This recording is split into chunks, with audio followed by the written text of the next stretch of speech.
Hi, I'm Kara Murphy, and this is Money with Murphy. Let's talk about what's happening in the market. Investors often have their favorite market indicators, like stochastics and Bollinger bands, and one of mine is what I call the mom indicator. And yesterday, that was triggered. While on my way home from the office, I got a call from my mom saying something like, "Kara, the Dow is down 1,000 points. What's going on? I'm losing money."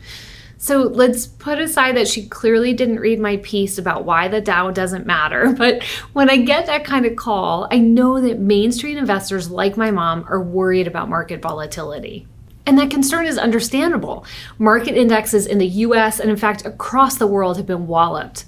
Making it even more disruptive is that those areas of the markets that have done the best of late, think semiconductors, have been among the hardest hit over the last few trading days.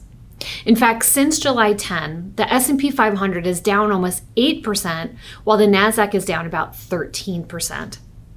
As is often the case, it's difficult to pinpoint any one reason for the decline, but it's helpful to put the recent rout into context. So in the first half of this year, the economy grew at a stronger pace than expected. GDP growth estimates were revised up, and new jobs continued to be created at a faster than expected pace. Companies posted strong earnings and stocks continued to climb. Then over the last couple of weeks, a number of economic data points quickly shifted the market environment in one direction and then another. So bear with me for a moment while I go into some detail because I think it highlights how quickly market sentiment can change. So on July 11th, which happens to be very close to my mother's birthday, coincidence? I don't know. Core consumer price inflation was reported as 3.3%.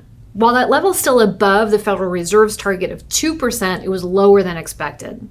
This gave investors confidence that the Fed would soon be able to cut interest rates, typically a boon for stocks.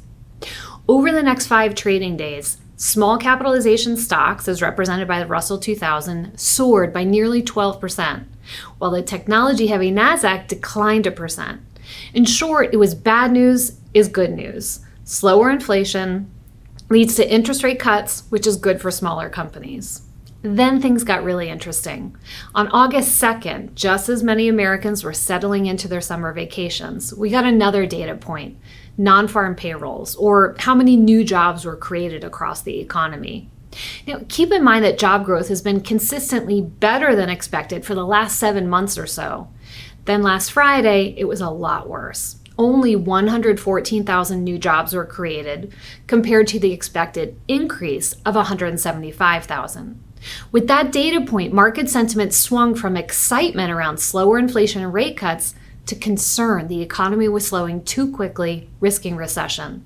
And it became bad news is bad news. Weaker jobs, weaker economy, Fed can't get cut rates quickly enough. So what's an investor to do? Well, the actual trigger can be difficult to forecast. We've actually been expecting increased volatility in the market.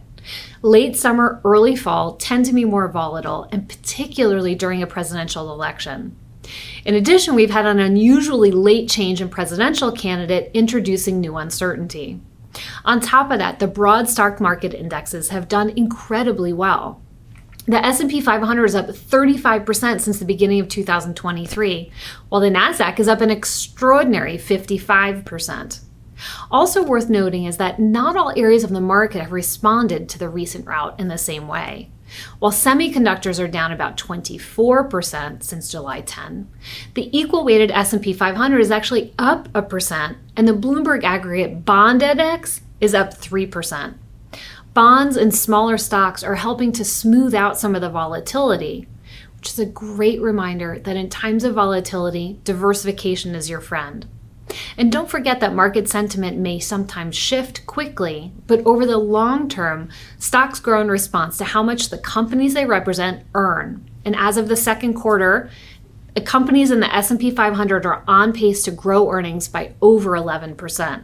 So I'll tell you what I told my mom, and that's if you're a long-term investor, don't worry about short-term market shifts. I'll let you know if she listens to me.